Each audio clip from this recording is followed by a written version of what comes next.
Hai guys, welcome back to Roll Chess. Apa kabar sobat pencinta catur? Semoga kalian di sana sehat dan sukses selalu pastinya. Saya selalu doakan. Amin ya robbal alamin. Nah guys, kali ini kita akan bahas partai yang sudah kalian tunggu-tunggu. Ya, dari lanjutan babak ketujuh turnamen Tata Steel di level master yang mempertemukan pecatur masa depan yang mungkin akan menggantikan posisi lawannya ya beberapa tahun mendatang. Ya bisa jadi. Ya, pemegang buah putih adalah Ramesh Babu Pragnananda, pecatur dari India melawan juara dunia Magnus Carlsen. Nah, Magnus Carlsen dari 6 babak yang telah diselesaikan memiliki poin 4 poin dan jadi pimpinan klasemen. Kemudian lawannya Pragnananda memiliki 2,5 poin dari 6 babak, teman-teman. Nah, Prak memegang buah putih, Magnus Carlsen memegang buah hitam. Ya, Prak memulai dengan D4, D5, C4, gambit menteri. E6, kuda F3, dan pion D makan C4. Yang dipilih oleh Magnus Carlsen adalah Queen Gambit accepted, diterima. Kemudian Pragnananda memilih E3, Rosenthal Variation, A6, gajah makan pion C4, kuda F6, dan rokade. Ya, pola serangan dari putih biasanya bermain dengan variasi ini adalah dengan menteri E2, B3, gajah B2, atau gajah 3. Kemudian bisa juga dengan benteng D1 setelah menteri E2. Nah, hitam biasanya dengan C5, gajah E7, B5, kuda BD7, dan gajah B7. Jadi teman-teman bisa pakai pola serangan ini.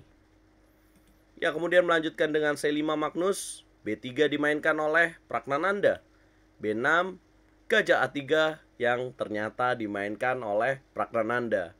Ya, kita mengira bahwa setelah memainkan B3 dia akan memainkan variasi gajah Fianchetto. Nah, ternyata dia memainkan gajah A3, teman-teman. Kemudian, kuda BD7 dilanjutkan oleh Magnus dan D5. Nah, teman-teman, dengan dobrakan pion di D5 ini, setelah dicari datanya, wow, ternyata muncul.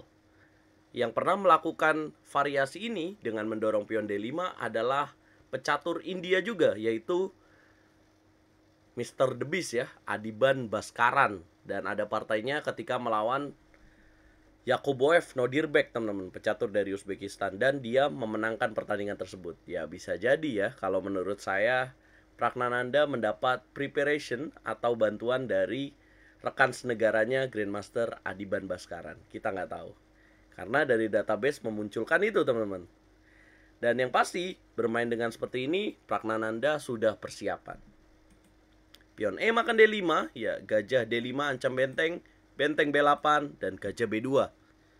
Ya lihatlah bahwa gajah di D5 ini serem banget ya. Kemudian gajah E7, kuda C3, rokade, dan menteri C2 dimainkan oleh Pragnananda, teman-teman. Ya, selanjutnya B5 dimainkan oleh Magnus, tidak memakan gajah di D5 ya, teman-teman, tidak buru-buru Magnus Carlsen. Kemudian benteng FD1, dan di sini mendapat tanda tanya dan tanda seru dari Evolution Stockfish, teman-teman. Yang menurut Stockfish lebih bagus menggunakan benteng AD1. Ya, mungkin karena apabila menggunakan benteng AD1, maka benteng di petak F ini bisa membantu dengan benteng FS1 dan mendobrak dengan M4. Ya, setelah B5, benteng FD1 yang dijalankan oleh Pragnananda, menteri C7, kemudian A4, dan langkah kesalahan menurut Stockfish, teman-teman. Yang terbaik adalah kuda G5 harusnya di sini. Ya. Kemudian, ya, apabila menjalankan kuda G5 ya, teman-teman, coba kita analisa apabila menjalankan kuda G5 dan dijawab H6, kira-kira akan jalan apa sih Pragnananda? Ya, akan jalan gajah F7, teman-teman, di sini disarankan. Ya, akan sangat liar sih bangunannya. Tapi secara permainan mungkin nggak akan berani ya di sini, dan malah unggul buat pemain hitam di sini. Ya, Pragnananda tidak memilih itu, dan dia jadi kadang-kadang kalau misalkan kita menganalisa dibandingkan dengan engine menemukan langkah tersebut, tapi kalau dari point of view, pandangan dari seorang pemain catur itu akan jadi penilaian ya, teman-teman. Kadang-kadang belum tentu berani ketika dipraktekkan dalam pertandingan. Tidak terlalu nyaman seperti itu. Jadi ada point of view-nya dari pemain catur tersebut. A4 yang dipilih, kemudian H6 di sini mencegah kuda G5. Pion A makan B5, pion A makan B5, menteri E2. Ancam pion B5, jaga dengan menteri B6, E4, coba dobrak dari jalur tengah. Benteng E8, menteri D2 yang membuat evolution bar menguntungkan untuk Magnus Carlsen. Ya, pilihan tepatnya adalah mendorong E5, tapi tidak dilakukan oleh Pragnananda. Nah, ke JF8 Magnus mencegah pion maju ke E5, menteri F4 Pragnananda. Kemudian B4 ancam kuda, kuda A4, kuda D5, ya menghilangkan gajah, benteng D5, dan menteri E6. Ya, pilihan lainnya adalah menteri C6. Menteri E6, kemudian benteng AD1 dan mendapat tanda tanya 2, teman-teman, di sini.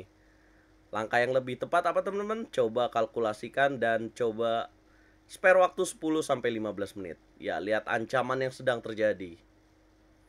Ya, tepat sekali bahwa langkah yang tepat adalah kuda makan C5, teman-teman.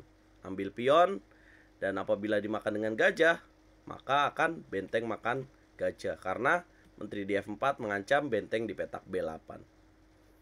Ya, benteng AD1, dan kira-kira langkah yang tepat untuk hitam apa, teman-teman?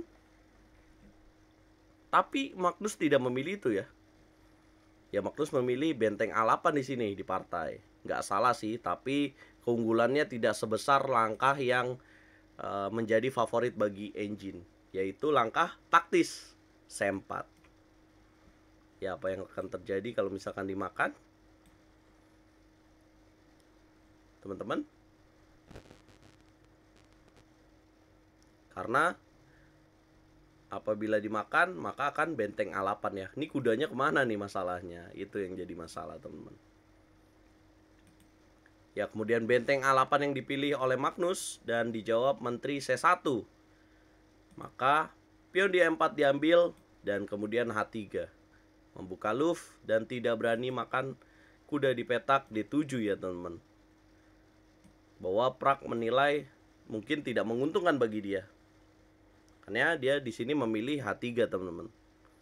Setelah menteri A4. H3, benteng A7, jaga kuda di petak D7, menteri D2.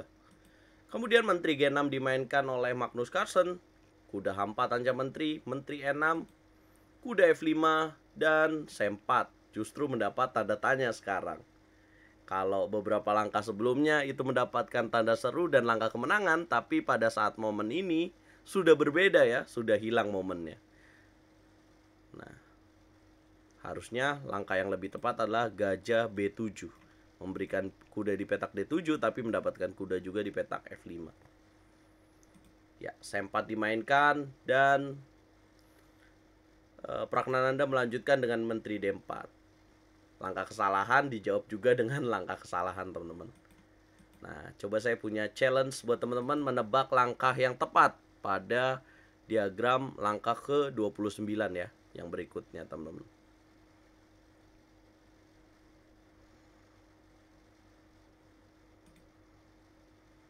Nah, pada saat momen ini coba teman-teman komen ya. Nanti yang komennya benar saya sematkan menjadi komen yang paling benar. Ya. Kemudian melanjutkan dengan menteri D4 dan kuda F6 dimainkan oleh Magnus Carlsen menutup ancaman di petak G7. Tapi benteng juga digratisin, guys. Jadi tuker ya. Ya, kemudian Pragnananda kembali melakukan kesalahan dengan kuda B6. Dia kembali melewatkan sebuah langkah yang menarik. Pilihannya adalah kuda makan pion H6. Apabila dimakan, maka akan mendapatkan kuda di petak F6. Memang tidak menang sih, dan masih secara evaluasi masih kalah ya. Tapi setidaknya itu langkah yang menarik ya untuk dimainkan. Ya, dia memilih kuda B6, langkah yang lebih buruk daripada tidak memakan pion H6.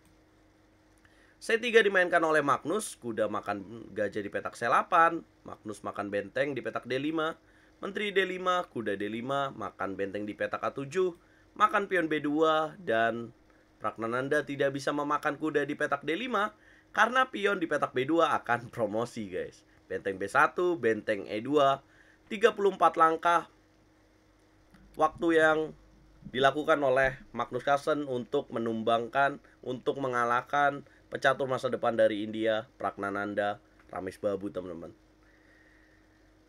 Ya, Pragnananda memiliki opening yang menarik ya, teman-teman.